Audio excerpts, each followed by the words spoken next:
Arrogant billionaire Yvonne Orloff refuses to stand for black judge. Her power move leaves everyone in awe. What happens when a man who has everything, wealth, power, and arrogance, collides with a woman who refuses to back down? In a courtroom charged with tension, a billionaire's defiance against a black judge set the stage for a battle unlike any other. He thought his fortune could shield him, that his name alone would silence opposition, but what unfolded shocked everyone, leaving a trail of betrayal, bold decisions, and consequences he never saw coming. This is more than just a courtroom drama. It's a story of justice, resilience, and the moment when unchecked privilege meets its match. Get ready to uncover the twists, turns, and revelations that left a nation stunned. The courtroom hummed with a quiet intensity, the kind of energy that filled a room just before something consequential. The air was crisp with the smell of polished wood and old leather, mingled with a faint trace of coffee from the reporters seated in the gallery. The Chicago sun streamed through the tall windows of the federal courthouse, illuminating the stern seal of justice mounted above Judge Fiona Zaire's bench. Yvonne Orloff sat at the defendant's table, his custom-tailored navy suit immaculate, a bold display of wealth against the somber tones of the courtroom. His expression, however, was far less subdued. A faint smirk danced on his lips, a subtle sneer that hinted at his disdain for the proceedings. To him, this was all theater, a farce, another stage for him to play the misunderstood genius. Around him, his legal team buzzed like anxious bees, whispering strategies and reminders, but Yvonne barely acknowledged them. He had bigger things to think about. His company, Nova Incorporated, was at the center of a high-profile trial that had dominated the headlines for weeks. Allegations of negligence, fraud, and exploitation had piled high against him, but Yvonne saw it all as noise. He was untouchable, a man who had built his empire with his own two hands. A sudden shift in the room pulled Yvonne from his thoughts.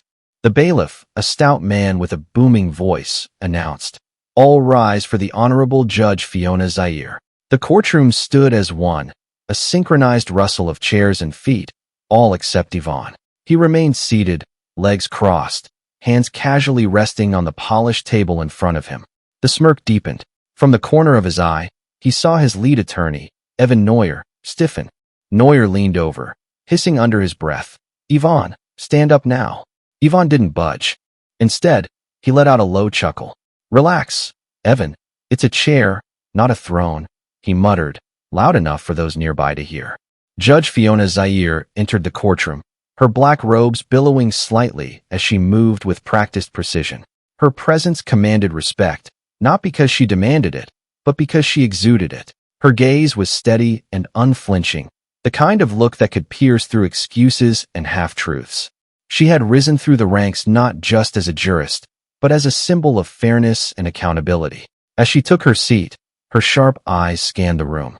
They paused, just for a moment, on Yvonne Orloff. The weight of her gaze didn't faze him. If anything, it seemed to amuse him. He met her look head-on, his smirk widening into something closer to a grin. Judge Zaire spoke, her voice calm but firm. "You may be seated." The courtroom returned to their seats, a symphony of creaks and murmurs. Fiona Zaire opened her docket, flipping through the files with measured movements. Yvonne noted her every action, her deliberate pace. There was no rush, no hesitation. She was in control. "Mr. Orloff," Judge Zaire began, her eyes not leaving the papers in front of her. "You seem to have mistaken this courtroom for a boardroom. Let me assure you, it is not. In here, respect for the law and its proceedings is not optional. It is required." Yvonne's smirk faltered for the briefest of moments, but he quickly recovered. "With all due respect, Your Honor," he said, his voice dripping with faux sincerity. "I wasn't aware that respect had to be performed to be valid."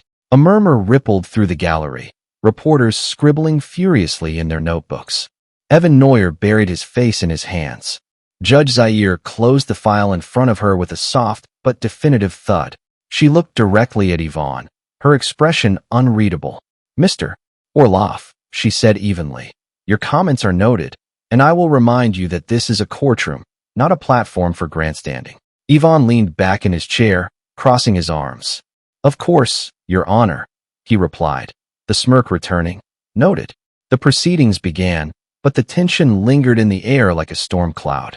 Witnesses were called, evidence presented, but Judge Zair's sharp gaze would occasionally drift to Yvonne. She was studying him, analyzing every move, every word. By midday, the courtroom broke for lunch. As Yvonne and his team gathered their things, Evan rounded on him. "What the hell was that?" he demanded in a hushed tone. "Do you have any idea how bad that looked? You're already public enemy number one, and now you're pulling this." Yvonne waved him off. "Relax, Evan, it's all part of the game. People love a little drama." Evan stared at him, exasperated. "This isn't a game, Yvonne, this is your life." Yvonne shrugged, checking his phone. Same thing. From the bench, Judge Zair watched as Yvonne swaggered out of the courtroom. Her jaw tightened imperceptibly. This trial would be more than just a verdict. It would be a reckoning, and Yvonne Orloff had no idea what was coming. The sound of footsteps echoed through the marbled hallways of the courthouse as Yvonne Orloff strolled toward the private room his legal team had secured for their lunch break. The weight of dozens of gazes followed him, their scrutiny palpable. Cameras clicked from behind the glass panels lining the gallery, press opportunistic and relentless, hoping to catch another soundbite or a slip of arrogance that could lead the evening news. Yvonne didn't disappoint them. He offered a casual wave, as if he were a celebrity leaving a premiere, and tossed a bemused glance over his shoulder. "Smile while you still have the chance," he murmured to no one in particular, his voice laced with unshakable confidence. Inside the room, Evan Neuer and the rest of the legal team had already gathered. A spread of sandwiches, salads, and bottled water sat untouched on the table, but no one seemed interested in eating. Instead, the room was filled with the low hum of frustration as Evan leaned over a stack of papers, muttering to himself. "You're late," Evan said without looking up as Yvonne entered. Yvonne shrugged, pouring himself a glass of water. "You're too early," he replied, settling into a chair at the head of the table. He leaned back, his posture oozing nonchalance. "What's the rush? We've got this in the bag." Evan slammed a folder shut, the noise snapping everyone's attention to him. "We don't have this in the bag, Yvonne," he snapped. "You're on trial for corporate negligence and obstruction of justice, not some petty business dispute. Judge Zair isn't playing around. And what you pulled this morning, sitting there like a petulant child, that stunt didn't help." Yvonne took a slow sip of water, his gaze cool. "Judge Zair is just another cog in the machine," he said. "She'll play her role, and I'll play mine. This is chess. Evan, you should know that by now."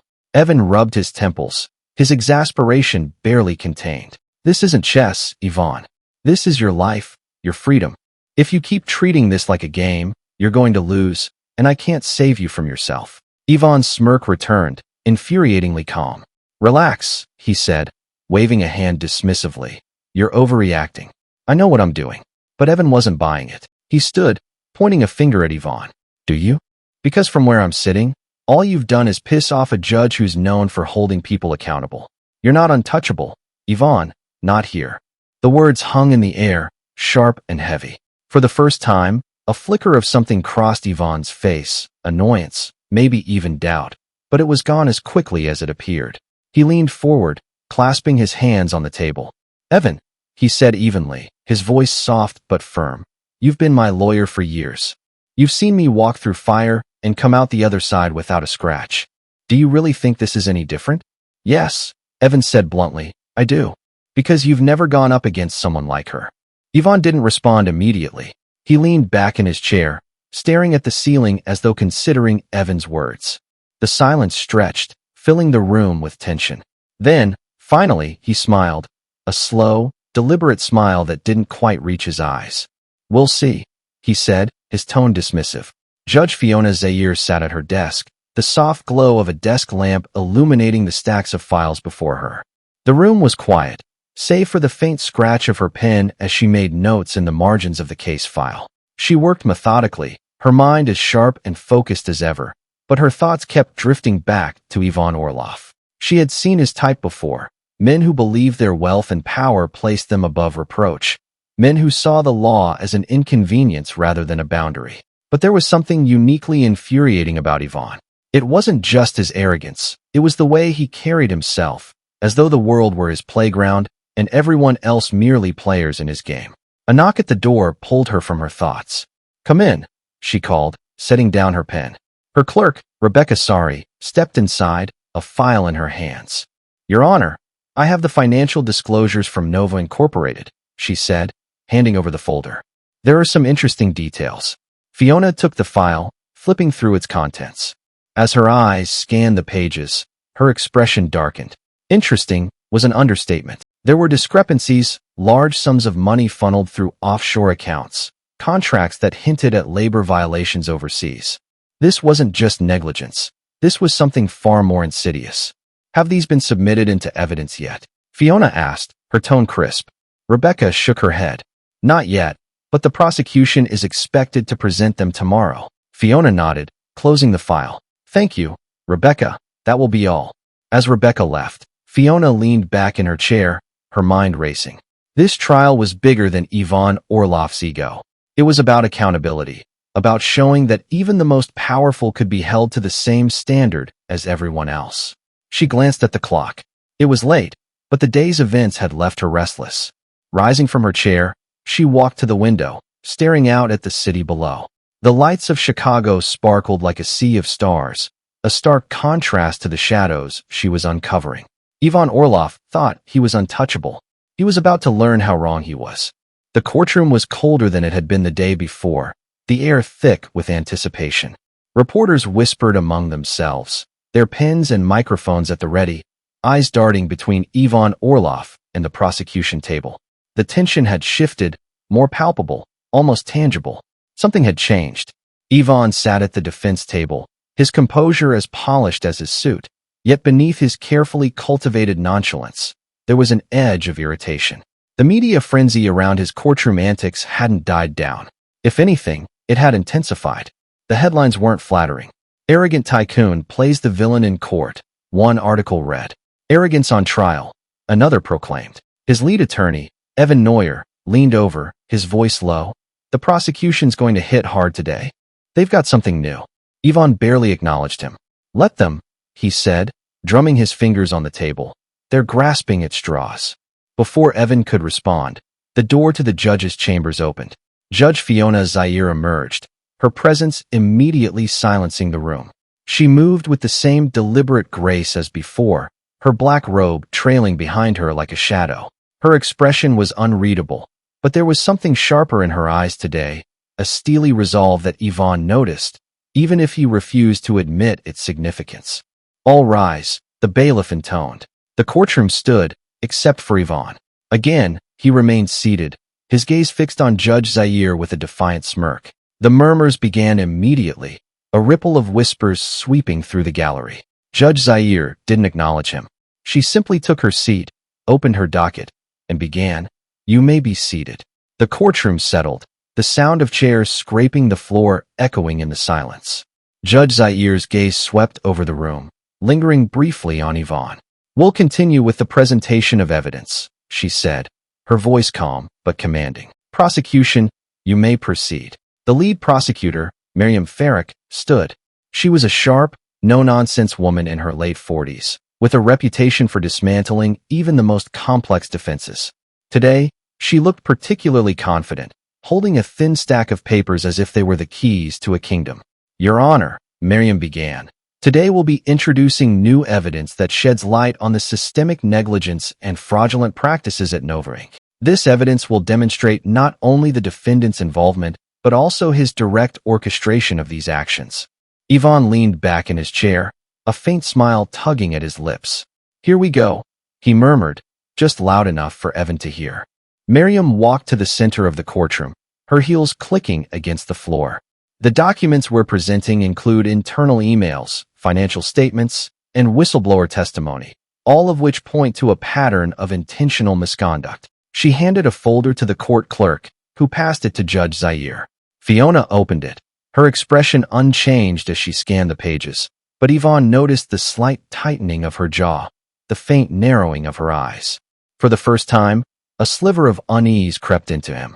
"Your Honor," Miriam continued, turning to the jury, "these emails reveal that Ivan Orlov authorized the use of offshore accounts to hide profits, circumventing tax laws, and exploiting loopholes. Additionally, internal memos show that Nova Incorporated's overseas factories were employing workers under illegal conditions, long hours, substandard pay, and unsafe environments. The room erupted in murmurs. Reporters scribbled furiously, cameras flashed, and the jury exchanged glances. Judge Zaire raised her gavel, striking at once. "Order in the court," she said firmly, the noise dying instantly. Yvonne's smile faltered. He shot a glance at Evan, whose expression had gone pale. "This is nonsense," Yvonne hissed. "None of this will hold up." Evan didn't reply. He was too busy scanning the prosecution's documents, his lips pressed into a thin line. Judge Zaire addressed the defense table. "Mr. Neuer, would you like time to review this evidence before cross-examination?" Evan stood, nodding quickly. "Yes, Your Honor. We'd like the opportunity to verify the authenticity of these documents." "Granted," Judge Zaire replied, her tone clipped. She turned to the prosecution. "Please proceed with your next witness." Miriam nodded and called her first witness, a former Nova Inc. employee. The man, a nervous-looking mid-level manager named Ronan Ellis, took the stand. His testimony was damning, a detailed account of how Orloff had personally overridden ethical concerns to maximize profits, his tone dripping with regret and fear. Yvonne clenched his jaw. This wasn't supposed to happen. Ronan was a nobody, a cog in the machine. How had the prosecution gotten to him? By the time the court adjourned for the day, the air in Yvonne's private meeting room was heavy with tension. Evan threw the folder onto the table, his frustration boiling over. "What the hell, Yvonne?" he snapped. "How much of this is true?" Yvonne scowled, pacing the room. "They're exaggerating, twisting things, typical prosecutorial theatrics." Evan slammed his hand on the table, silencing him. "Stop lying to me. I can't defend you if I don't know what I'm dealing with." Yvonne paused, his smirk nowhere to be found. For a moment, he looked almost vulnerable. Then, he straightened, his mask slipping back into place. "Fine," he said. "Some of it's true, but they can't prove I knew about the labor conditions and the offshore accounts. That's business." Evan stared at him, disbelief etched into his features. "This isn't business, Yvonne. This is criminal." Yvonne turned to the window, staring out at the Chicago skyline. "It's only criminal if they win," he muttered.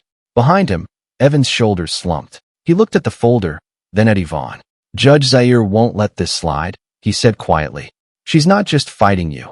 She's fighting everything you represent, and right now, you're losing." Yvonne didn't respond. He just kept staring out at the city, his mind racing. For the first time, the cracks in his armor were starting to show. The next morning dawned gray and cold, the Chicago sky blanketed with thick clouds that hung low over the city. Yvonne Orloff's car pulled up to the courthouse, its sleek black exterior gleaming despite the gloom. Reporters surged forward as he stepped out, their voices a chaotic tangle of shouted questions and flashing cameras. "Mr. Orloff, do you have any comments about yesterday's testimony? Did you know about the labor violations at Nova Incorporated? Are you concerned about the new evidence presented in court?" Yvonne ignored them, his face a mask of practiced indifference. His attorney, Evan Neuer, walked beside him, his expression tense and focused. Unlike Yvonne, Evan wasn't accustomed to this kind of spectacle. His suit was slightly wrinkled, his tie just a little askew, as if he'd been up all night. Inside, the courtroom was already bustling. The gallery was packed with journalists, spectators, and curious members of the public, all eager to witness the drama that had gripped the city. Yvonne walked to the defense table, his stride confident, but Evan noticed a stiffness in his movements, a tension that hadn't been there before. "Try not to make things worse today," Evan muttered as they sat down. "Judge Zaire's patience is running thin." Yvonne didn't respond. He was too busy scanning the room, his gaze landing on Judge Fiona Zaire as she entered from her chambers. She moved with the same quiet authority as before, but there was a weight to her presence now, an unspoken warning that filled the air.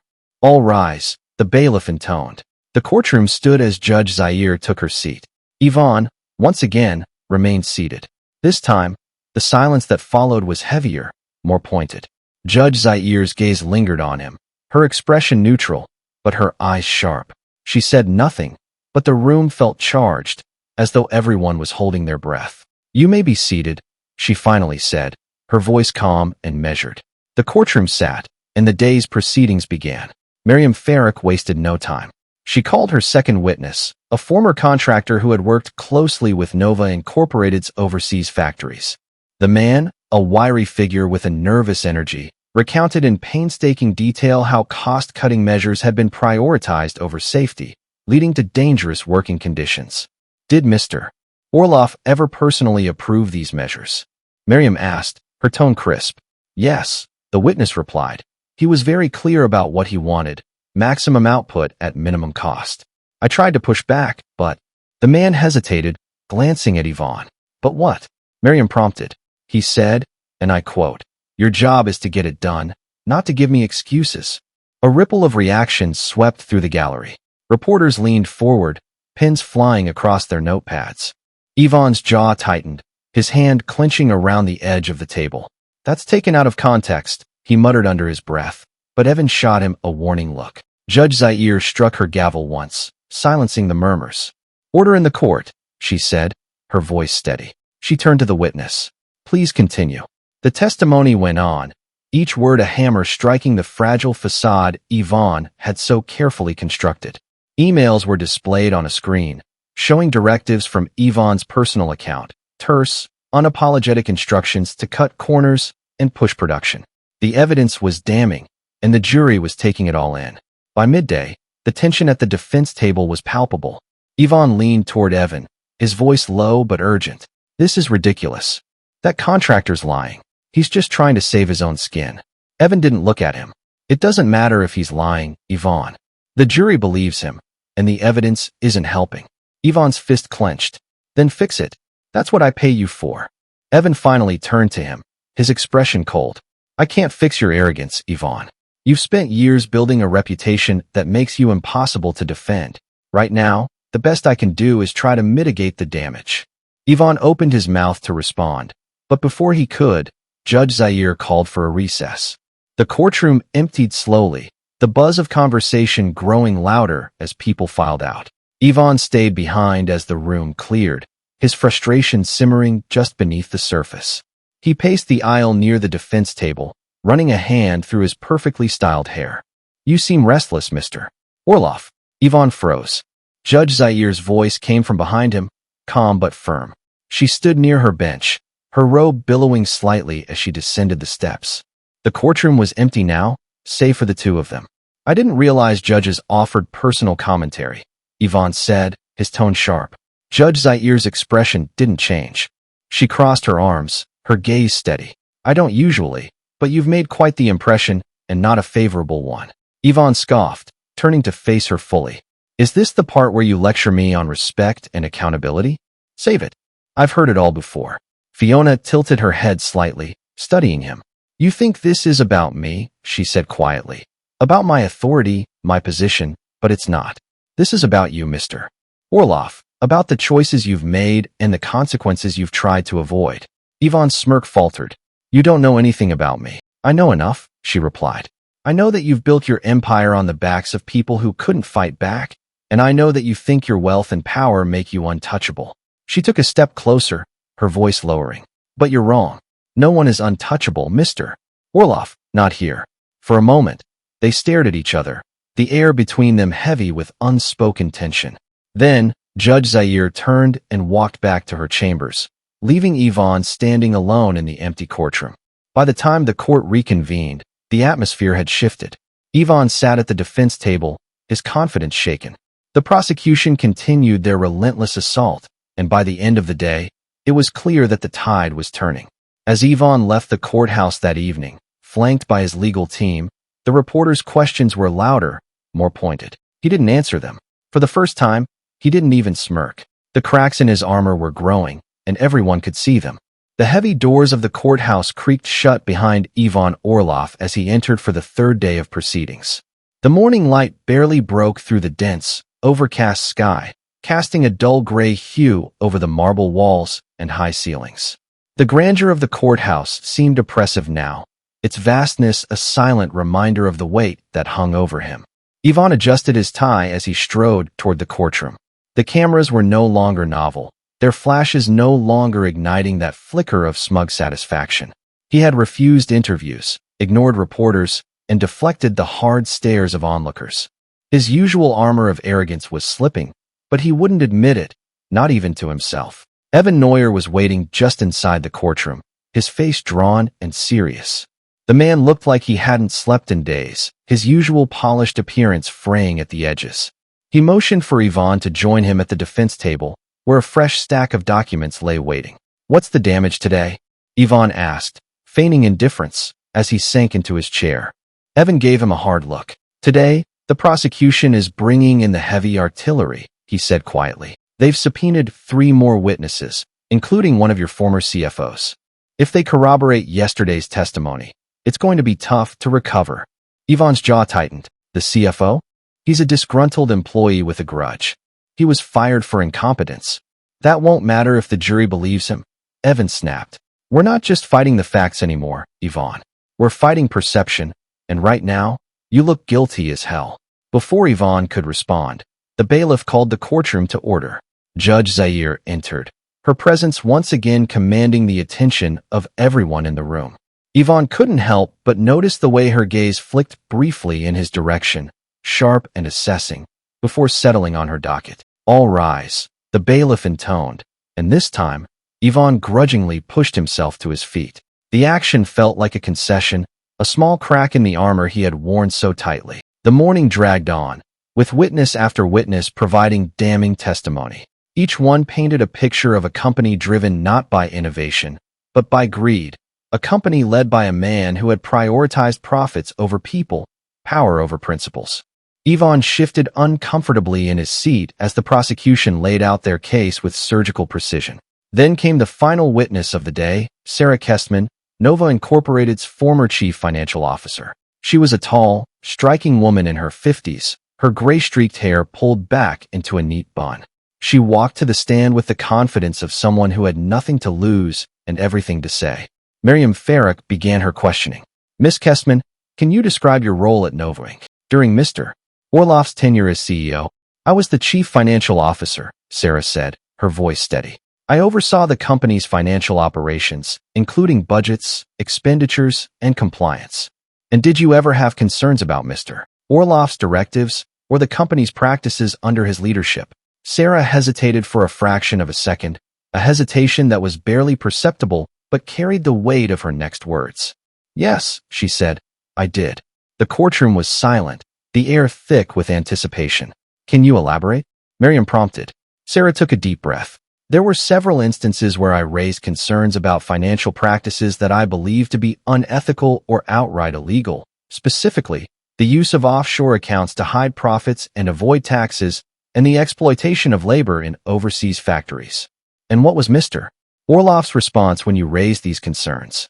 Sarah's gaze hardened. "He dismissed them. He told me to focus on the numbers and to leave the big picture to him." Miriam nodded, stepping closer to the witness stand. "Miss Kestman, did you document any of these interactions?" "Yes," Sarah said. "I kept copies of emails, memos, and meeting notes. They're included in the evidence submitted to the court." Miriam turned to the jury, her expression grave. "Your Honor, I would like to present these documents to the court." Judge Zaire nodded, motioning for the clerk to display the evidence on the screen.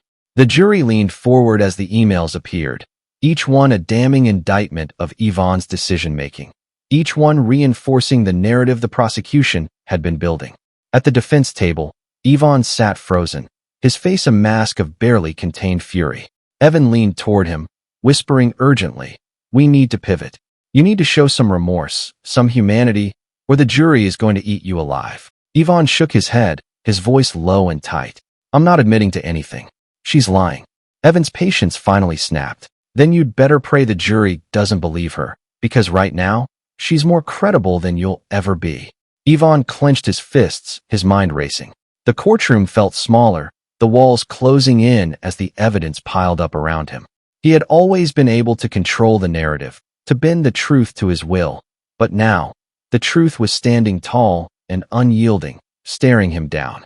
When the court adjourned for the day, Judge Zaire lingered for a moment, watching as the gallery emptied. Yvonne avoided her gaze, focusing instead on gathering his papers. As the last of the spectators filed out, Judge Zaire spoke, her voice breaking the silence. "Mr. Orloff." Yvonne looked up, startled. She was still seated at her bench, her expression unreadable.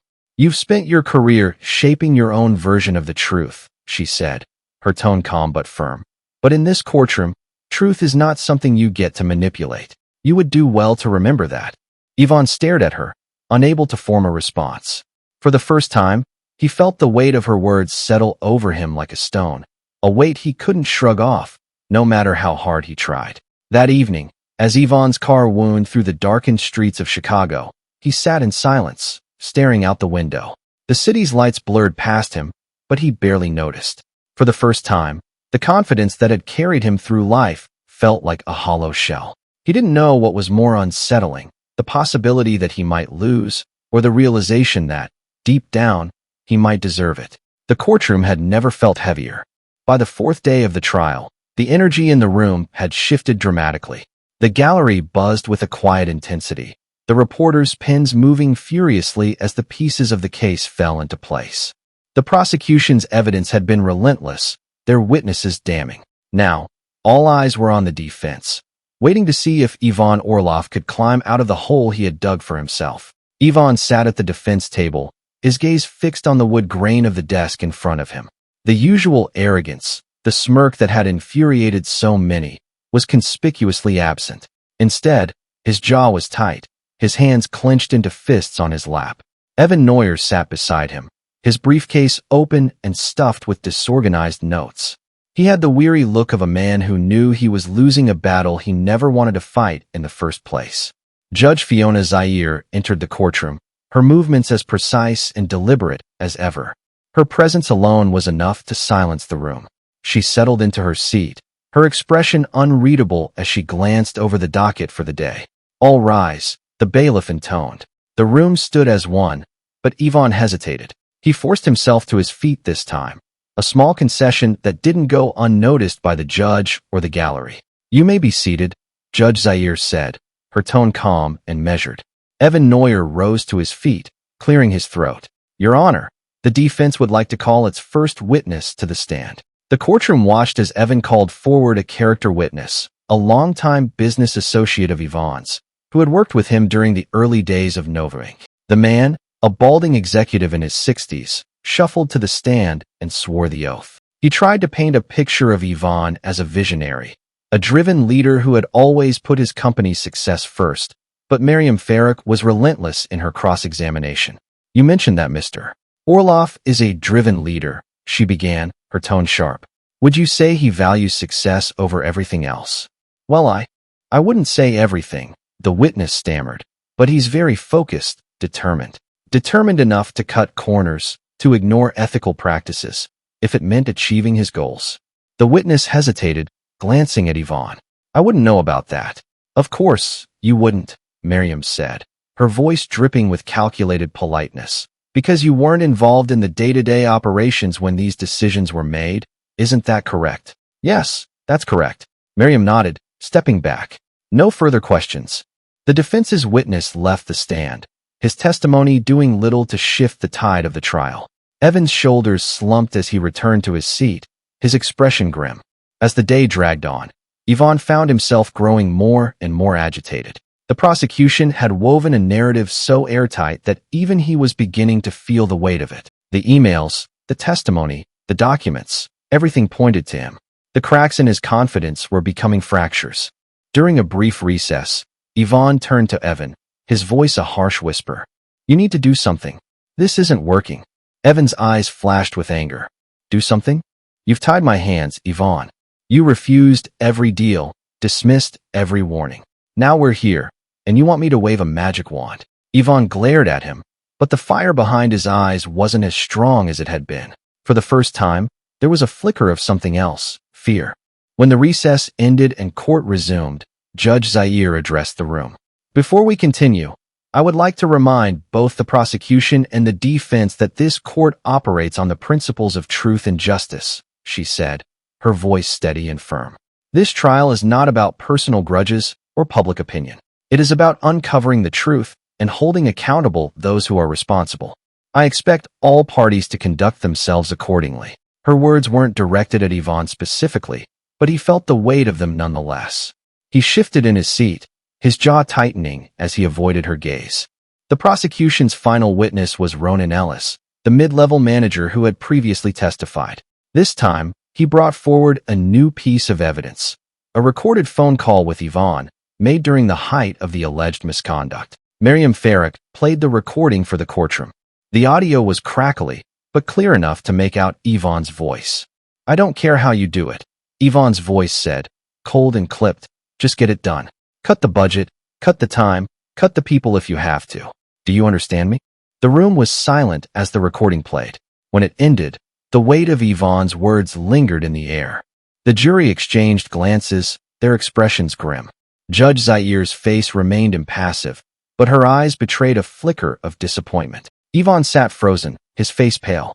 The recording had been the final nail in the coffin, and he knew it. When the court adjourned for the day, Yvonne left the courthouse without speaking to anyone. He climbed into his car and stared out the window as the city blurred past. His usual defiance was gone, replaced by a heavy silence. The weight of the trial, of his choices, pressed down on him like a physical force. For the first time, he couldn't brush it off, couldn't smirk or sneer it away. The mask he had worn for so long was cracking, and beneath it, he felt exposed and vulnerable. As the car wound through the streets of Chicago, Yvonne's thoughts turned to Judge Zair's words from the day before. "No one is untouchable, Mr. Orloff, not here." For the first time, Yvonne began to wonder if she was right. The courtroom was unusually quiet on the fifth day of the trial. The gallery, though full, seemed subdued, as though the weight of the proceedings had pressed the life out of the spectators. Even the reporters, who thrived on the drama of such cases, scribbled their notes in hushed silence. Ivan Orloff sat at the defense table, his back straight and his hands folded neatly in front of him. He had abandoned his usual smirk, his face now a mask of grim determination. The recording from the previous day had rattled him more than he wanted to admit. It had been played over and over on news channels, dissected by pundits, and shared widely online. Ivan Orloff, the untouchable tech mogul, had become the face of corporate greed and moral bankruptcy. Evan Neuer leaned toward him, his voice barely above a whisper. "They're going to call the whistleblower today." Ivan's head snapped toward him. "What whistleblower?" "The one who handed over the emails and internal documents," Evan said, his tone flat. "You knew there was one. Did you think they'd stay anonymous forever?" Ivan didn't respond. He had suspected someone close to the company had turned against him, but hearing it confirmed made his stomach churn. The betrayal stung more than he wanted to admit. Before he could dwell on it further, the bailiff called the court to order. Judge Fiona Zair entered, her robes flowing as she took her place on the bench. Her expression was as unreadable as ever, but Ivan felt the weight of her gaze as she glanced in his direction. "All rise," the bailiff intoned. The courtroom stood as one, Ivan included. He wasn't in the mood to give anyone more reasons to judge him. "You may be seated," Judge Zair said, her voice calm and steady. She opened her docket, scanning its contents. "Prosecution, you may proceed." Miriam Farrick stood, her every movement deliberate and purposeful. She turned toward the gallery, her voice steady. "The prosecution calls Maddie Gray to the stand." The name hit Ivan like a punch to the gut. Maddie Gray had been one of his brightest employees, a senior project manager who had overseen several key initiatives at Novo Inc. She was smart, driven, and fiercely ethical, a combination that had occasionally put her at odds with Ivan's more aggressive tactics. He hadn't seen her in over a year, not since she had resigned abruptly, citing personal reasons. Maddie walked to the stand with quiet confidence. She was younger than most of the other witnesses, likely in her early 30s, but her demeanor was composed and professional. Her curly hair was pulled back into a simple ponytail, and she wore a tailored blazer that gave her an air of authority. After she was sworn in, Miriam began. "Miss Gray, can you describe your role at Novo Incorporated?" Maddie nodded. "I was a senior project manager. I worked on several high-profile initiatives, including the international expansion efforts. And during your time at Novo Incorporated, did you witness any practices that concerned you?" "Yes," Maddie said firmly. "I repeatedly raised concerns about the company's practices, particularly with regard to labor conditions in overseas factories and the use of offshore accounts to avoid scrutiny." "Did you ever bring these concerns to Mr. Orloff directly?" Miriam asked. "I did," Maddie replied several times. Ivan felt a bead of sweat trickle down his temple. Maddie's voice was steady, unflinching. She wasn't exaggerating or embellishing. She was simply recounting facts, and that made her all the more believable. "And how did Mr. Orloff respond to your concerns? Miriam asked. Maddie hesitated, her eyes flicking toward Yvonne for the briefest moment before returning to Miriam. He dismissed them, she said. He told me to stay in my lane and focus on execution. Yvonne clenched his jaw. He remembered that conversation vividly. He had thought she was overstepping, wasting time on issues that didn't align with the company's goals. He hadn't realized, or cared, how much it had affected her. Why did you decide to come forward with this information? Miriam asked. Maddie's expression hardened. Because it was the right thing to do. I couldn't stand by and watch people be exploited for the sake of profit. Someone had to speak up. When it was Evan's turn to cross-examine, his approach was cautious. Miss Gray, you mentioned raising concerns with Mr. Orloff. Is it possible he was unaware of the full extent of the issues you were describing? Maddie didn't hesitate. No. I made sure he understood exactly what I was talking about. Evan adjusted his tie, his frustration apparent. And yet, you chose to remain at the company for several months after these incidents. Why not leave earlier? I stayed because I hoped things would change, Maddie said simply. When I realized they wouldn't, I left. Evan's questions grew more pointed, but Maddie held her ground. Her responses were concise, honest, and unwavering. By the time she stepped down from the stand, the damage had been done. As the court adjourned for lunch, Yvonne stormed into the private room his team had been using. Evan followed closely behind, his face flushed with anger. What the hell was that? Yvonne snapped, pacing the room. You let her walk all over us. Evan threw his briefcase onto the table, the sound echoing through the small space. What was I supposed to do, Yvonne? She's credible, and the jury believes her. This isn't about arguing anymore. It's about mitigating the damage. Yvonne slammed his fist onto the table. I pay you to win, not to make excuses. And I can't win if you keep giving them ammunition. Evan shouted back. Every word she said painted a picture of who you are, and it's not a good one. You think this is about evidence? It's about you, Yvonne. The jury doesn't like you, and it's your fault. Yvonne froze, Evan's words hitting him harder than he expected. He turned away, staring out the window. The city stretched out before him, its skyline blurred by the streaks of rain on the glass. For the first time, he felt the walls closing in, the world shrinking around him. When the court reconvened that afternoon, Judge Zaire addressed the room. Her voice was calm, but carried an edge of finality. Mr. Orloff, she said, her gaze locking onto him. Throughout this trial, I have observed your behavior carefully. You seem to believe that your wealth and influence place you above accountability. Let me remind you, once again, that no one is untouchable in this court. Yvonne felt her words cut through him like a blade. For the first time, he couldn't meet her gaze. That evening, as Yvonne's car wound through the rain-soaked streets of Chicago, he sat in silence. His reflection in the window stared back at him, a man he barely recognized. The mask he had worn for so long was gone, and in its place was the hollow shell of someone who had spent his life chasing power, only to find it crumbling in his hands. For the first time, Yvonne Orloff felt the full weight of the consequences he had tried so hard to avoid. The final day of the trial dawned with an ominous stillness.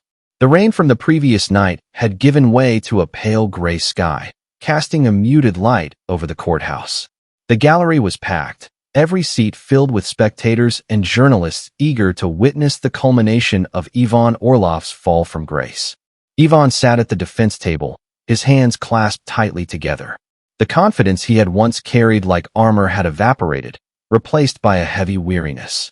His mind churned with the events of the past days, the witnesses, the evidence, Judge Zaire's unyielding presence.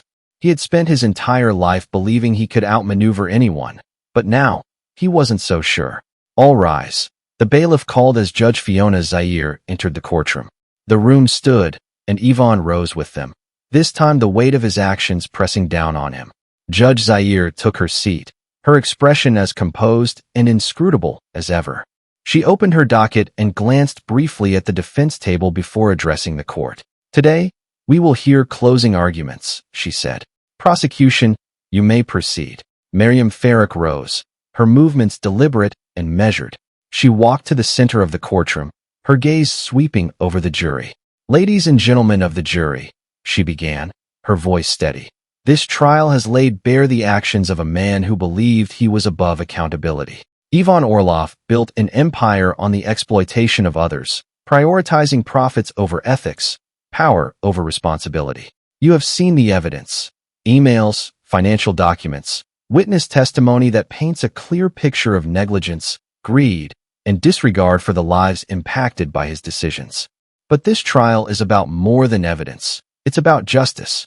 It's about showing that no one, no matter how wealthy or powerful, is beyond the reach of the law. She paused, letting her words sink in. You have the power to send a message, not just to Mr. Orloff, but to every individual who believes they can act without consequence. I urge you to use that power wisely. Evan Neuer stood, his face grim. He approached the jury, his steps slow and deliberate. Ladies and gentlemen, what you've heard throughout this trial is a story, a compelling one, no doubt. But stories are not facts, and facts are what matter in this courtroom. Yes, Mr. Orloff made decisions that, in hindsight, could have been better, but he did not act with malicious intent. He is a businessman, not a criminal. The prosecution has painted him as a villain, but I ask you to look past the headlines and the drama. Remember, reasonable doubt exists for a reason. If there is even a shred of uncertainty, I ask you to find in favor of the defense. Evan returned to his seat, his argument lacking the conviction of Miriam's. He seemed defeated, and Yvonne knew it. After closing arguments, the jury retired to deliberate. The hours dragged on, each tick of the courtroom clock amplifying the tension. Yvonne sat in silence, his hands trembling slightly as he waited. Evan offered him a weak reassurance, but the words barely registered. Finally, the jury returned, their faces somber as they filed into the courtroom. Yvonne's heart pounded as the foreperson stood, holding a piece of paper that would determine his fate. Has the jury reached a verdict? Judge Zaire asked. We have, Your Honor, the foreperson replied. Yvonne's breath caught as the foreperson read aloud. On the charges of corporate negligence, fraud, and obstruction of justice, we find the defendant, Yvonne Orloff, guilty on all counts. The words hit Yvonne like a physical blow. The gallery erupted in murmurs, reporters scrambling to file their stories. Judge Zaire struck her gavel, restoring order. Mr. Orloff, she said, her voice calm but firm, you have been found guilty by a jury of your peers. Sentencing will take place tomorrow. Yvonne sat frozen, the weight of the verdict sinking in. For the first time in his life, he had lost, and there was no escape. The next day, the courtroom was quieter, the atmosphere heavy with anticipation. Yvonne stood before Judge Zaire, his hands clasped in front of him. He no longer exuded the arrogance that had defined him. He looked small, diminished. Judge Zaire addressed the court. Mr. Orloff, you built an empire on the backs of others, prioritizing your own ambition over ethics and humanity. This court finds your actions not only unlawful, but deeply harmful to countless individuals. She paused, her gaze piercing. However, the law allows for mercy, and I hope that in the time you serve, you will reflect on the harm you have caused and emerge a better man. She pronounced the sentence, 10 years in federal prison, a $25 million fine, and restitution to those harmed by Nova Incorporated's practices. Yvonne's shoulders slumped as the gavel fell. The news of Yvonne Orloff's sentencing spread quickly. His empire crumbled as investors pulled out, and Nova Inc. declared bankruptcy. Former employees and whistleblowers came forward, emboldened by the trial's outcome. In prison, Yvonne was stripped of the power and privilege that had defined him. He spent his days reflecting on the choices that had brought him there, the people he had hurt, and the empire he had sacrificed for nothing. Judge Fiona Zaire's handling of the case became a landmark moment in judicial history. She was praised for her fairness and resolve, and her name became synonymous with accountability. Maddie Gray started a nonprofit organization dedicated to corporate accountability and ethical practices, using her experiences to inspire change. As for Yvonne, he eventually wrote a memoir from prison, detailing his rise and fall. The book sold modestly, but it was largely seen as an attempt to reclaim relevance. The trial of Yvonne Orloff became a cautionary tale, a reminder that power without accountability is fleeting, and justice, though slow, is inevitable. And so, the untouchable Yvonne Orloff fell, not with a whisper, but with the resounding echo of justice served. His empire crumbled, his arrogance shattered, and the world saw firsthand that no one is above the law. Judge Fiona Zaire's unyielding resolve became a beacon of accountability, reminding us all that the fight for truth and fairness is never in vain. If this story resonated with you, if you believe in the power of justice and the strength of standing up to privilege, don't let this be the last story you hear. Hit the subscribe button and turn on notifications so you never miss another tale that challenges, inspires, and reminds us why the fight for what's right always matters. Thank you for watching, and I'll see you in the next story.